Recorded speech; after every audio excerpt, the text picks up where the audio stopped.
Welcome back to Final Fantasy. In the previous episode, I arrived at Melmond, went to the Earth Cave, defeated the vampire, got the ruby, which I gave to the Titan blocking a path, arrived at Sarda's cave, getting the rod from the sage Sarda, allowing for further exploration of Earth Cave, defeated the Lich, Fiend of Earth, restoring power to the Orb of Earth. Having restored one of the orbs, I shall sail on my ship to find another town. So let's go! I set sail, circumnavigating the continent from the south until I find a port, then travel to the southwest. A new enemy found in this area is the Pid, a bulky and strong enemy that is also capable of poisoning. After a bit of walking, I find a new town, Crescent Lake. Facilities in this town include an inn, a clinic, a weapon shop that sells silver daggers, silver swords, silver hammers, and silver axes, an armor shop that sells silver armor, silver shields, bucklers, silver helmets, and silver gauntlets, an item shop that sells heal potions, pure potions, cabins, and houses, a white magic shop that sells soft, exit, fog 2, and invisibility 2 spells, and a black magic shop that sells lightning 3, rub, quake, and stun spells. For white magic, soft removes petrification, exit teleports the party out of dungeons, fog 2 is a party-wide defense boost, and invisibility 2 is a party-wide evasion boost. While for black magic, lightning 3 is the strongest multi-target lightning elemental spell, rub is a single-target death elemental one-shot spell, quake is a multi-target earth elemental one-shot spell, and stun is a single-target paralysis spell that always works if the target is under 300 HP. Near the magic shops is a path that leads east to a glade with 12 sages. Among them is Lucan. According to the sages, the 4 fiends have stolen the power of the 4 elements: earth, fire, water, and wind, which bind this world. Each fiend lies at an altar where the orbs can regain the power that was stolen. 200 years ago, the fiends of water and wind joined forces to destroy civilization. The fiend of earth causes rot to the land, while the fiend of fire will burn everything. The sages will give us new hints as we defeat the fiends, as only us warriors of light can restore the orbs. The fiend of fire lies on Gurgu Volcano. The last sage then gives us a canoe as a reward for defeating the fiend of earth. This has caused the premature awakening of the fiend of fire, which we must face. I buy a buckler for Jack and set out for the volcano. With the canoe, I can travel the world's rivers. Many enemy encounters in these rivers include Caribe, somewhat weak enemies that are also weak to lightning, Hydras, relatively strong triple attackers, Ochos, higher defense triple attackers that can poison, and Gators, strong double attackers weak to lightning. These last enemies are very rare in the southern continent though, but more common on the northern continent's rivers. If I were to disembark from my ship to the canoe in the northern continent's rivers, I would also find the red Caribe, stronger and bulkier versions of the Caribe, Frost Gators, high HP, attack and defense double attackers, and Nauchos, stronger versions of the Ocho that can still poison with their strong triple attacks. The northern continent's rivers are accessible by disembarking from the ship, but at this point I should avoid doing it. I navigate the rivers near Crescent Lake, heading towards the west then south, finding the Gurgu Volcano. I rest, then enter the volcano. A new enemy on this first floor is the Red Gargoyle. Although they are quadruple attackers, their attack is weak, their real threat being their Fire 2 opener, since they like to spawn in groups. This first floor also has Lava Floor, which damages my party as they travel through it. This first floor is otherwise unremarkable, as stairs are found to the west. On the second floor, new enemies include Perilisks, fragile enemies that can cast Squint, a single target one-shot ability, which is very dangerous, Red Hydras, triple attackers that can cast Cremate, a multi-target fire damage ability that is somewhat weaker than Fire 2, and Fires. They actually have slightly less HP and attack than the Earths that appeared in Earth Cave. They are weak to ice and sometimes act as treasure chest guardians. This floor has a massive labyrinthine room with multiple chests. I open the middle chest from the left to avoid a fire, getting a silver helmet. I then open the southern chest from the bottom to avoid another fire, getting 1,520 gold. I head north, then east, opening a chest for 4,150 gold. Then head west, finding a chest guarded by a fire, which holds a giant sword, which was supposed to be effective against giant enemies. I then head all the way to the north, then south to the next maze, finding 2 chests. I open the right chest from the side, getting 750 gold, then move all the way around the maze to open the other chest so I can avoid a fire, getting 795 gold. I leave the room, go all the way outside the volcano, rest, then go back to the second floor, entering the room and continuing my treasure raiding. The wall north of the last set of chests has a fire encounter right next to it, so I avoid it by being one step to the left. I open the first two chests, getting silver gauntlets, which I give to John, and a silver helmet. The next two chests have a heal potion and a cabin. I start opening the large set of chests, getting 1975 gold, and face a new enemy who guards the next chests, the Grey Worm, a high HP and defense enemy that is weak to ice.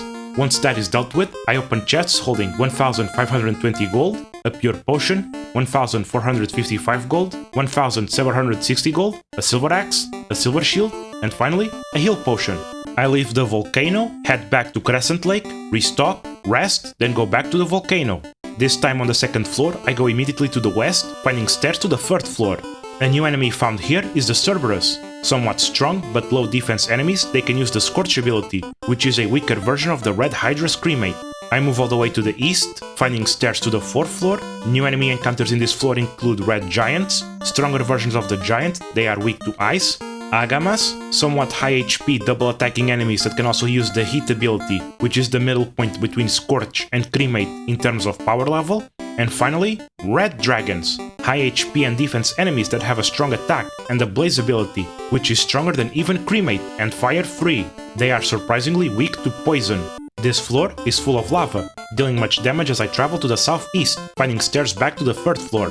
In this section of the third floor, I move south, then west, then south and west again, finding myself back at the fourth floor. I enter the first room, opening the bottom chest from the bottom to avoid a Grey Worm, getting a soft potion. Then open the top chest from the right to avoid an Agama, getting 2750 gold. I go southwest to the next room, opening a chest holding 1760 gold.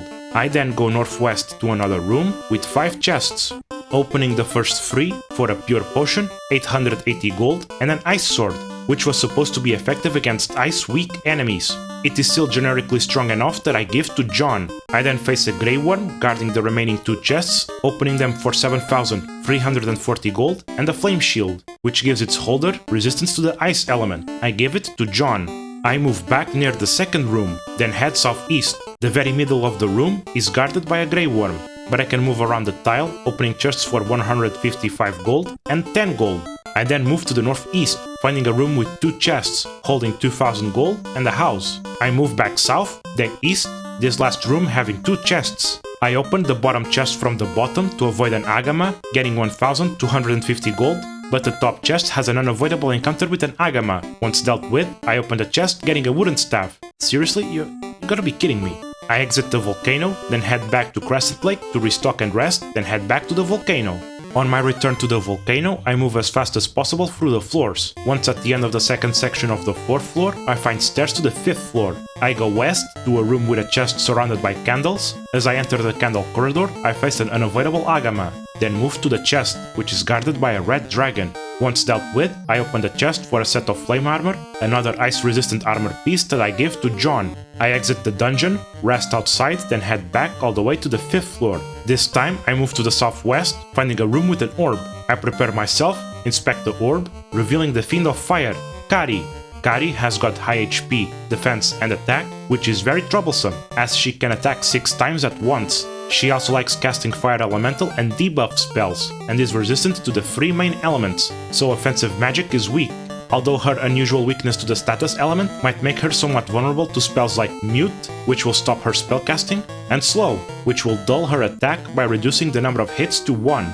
The strategy is simple. Jack casts Fast on John and Jing, Josh starts with Anti-Fire for added fire resistance, while John and Jing just attack. I even managed to sneak a slow cast from Jack. The constant critical hits inflicted by my attackers make short work of her, and once she's defeated, I restore light to the Orb of Fire, and I'm instantly transported outside the volcano. I return to Crescent Lake to restock and rest. At this point, I decide that it's better to unequip Jing's armor, as his naked defense is comparable to the Silver Bracelet. A man in town says that the floater is found to the ice cave in the north. I talk to the sage, who gave me the canoe. According to him, the Fiend of Wind woke up 400 years ago, 200 years later was the awakening of the Fiend of Water, and on the current time, the Fiend of Earth woke, along with the Fiend of Fire soon after. Fortunately, we defeated 2 of the Fiends already. I sail away from Crescent Lake, then head north, finding another port, heading south for a river. I rove through these rivers until I disembark on a patch of land with a cave entrance. I rest, then enter this cave. The Ice Cave. The first floor has new enemy encounters which can include Wraiths, low defense but high evasion undead enemies that can paralyze on hit, and Frost Dragons. Being a bit weaker than their red counterparts, they are capable of using the Blizzard ability, a multi-target ice damage ability that is quite strong. They are weak to fire and lightning. I circumvent the southern wall, finding stairs to the second floor. This floor has new enemy encounters that include Sorcerers, very threatening enemies. They can one-shot party members with their regular attacks, and can also use the Trance ability, a multi-target paralysis ability. Mages, another threatening enemy, very often ambushing the player. They like opening with Rub and spam multi-target damage abilities. Frost Giants, somewhat weaker than Red Giants, although they have higher HP. They are weak to fire. And finally, Frost Wolves, low HP enemies that are capable of using the Frost ability, a weaker version of the Frost Dragon's Blizzard. I move towards the southwest corner, finding stairs to the third floor, then another set of stairs back to the second floor. I find a room on this section of the second floor with 3 chests, one holding a flame sword, which was meant to be effective against undead, regenerating, and fire-weak enemies, but is still strong enough to give to Jack. The second chest is guarded by mages, which hold clothes. Seriously? The third chest is inaccessible at this point, as stepping into the circle tiles drops me to the third floor. Trying to exit this room forces an encounter with Wraiths that can also include Geists, Images, and/or Specters. Another enemy that can be found on this floor is the Great Pede, a strong attacker that resists fire and ice. I move to the west, stepping on damaging ice floor, reaching a room guarded by Frost Dragons, opening the chests for Ice Armor, a piece of fire-resistant armor, and Silver Gauntlets. Since elemental resistances don't stack, I give the Ice Armor to John, since there's no point in having 2 pieces that both resist the same element. I then move south to a room with 6 chests. I open the first 4 chests, getting 9,900 gold, 7,900 gold, 5,000 gold, and 5,450 gold. The remaining 2 chests are guarded by Frost Wolves. With them dealt with, I open the chests for 180 gold and 12,350 gold. I then move to the east, finding stairs which take me straight from third to first floor. I enter the room, opening a chest for a heal potion. I exit to the south, going to another room, opening a chest for 10,000 gold. I exit, then enter the east room, opening chests for 9,500 gold, a tent and an ice shield. I then step into the hole, dropping to the second floor. I now have access to the third chest of the second floor, which is guarded by an eye. This enemy has various abilities, including Glance, a single target petrifying ability, and Stare, a single target non-elemental damage ability. It also has multiple spells, liking to open with Quadruple X, which is similar to Rub. Fortunately, he misses that cast, and I finish him in 1 turn. I open the chest, getting the floater. I drop back to the 3rd floor, then exit the dungeon. I sail back to Crescent Lake, rest, then sail back to Elfland. One of the elves there says to the south of Crescent Lake is a desert where I should use the floater. I sail there, disembarking on a nearby river with the canoe, and use the floater, digging up an airship. With this new form of transportation, I can move anywhere without being bothered with random encounters, but I can only land on flat grassland. I fly to Melmond, buying Fire Free and Cure Free to Jack. Then I fly to Crescent Lake, buying Invisibility 2 and Soft for Josh, and finally fly to Elfland, buying Pure for Josh. I finish by flying to Conaria, resting there for the cheaper cost. I have made good progress this time. I sailed to Crescent Lake, got the canoe, rode to Gurgu Volcano, defeated the Fiend of Fire, Kary, restoring light to the Orb of Fire, explored the Ice Cave, getting the floater, using it to uncover an airship, which gives me incredible freedom of movement. I also got much gold, equipment, and spells. The northern continent, having no ports, made it mostly inaccessible. Only disembarking on a canoe could have been done at this point, but having acquired the airship, I now have the whole world available to me. 2 fiends down, 2 to go. Thank you for watching, and I'll see you next time, as I'll restore the power of water.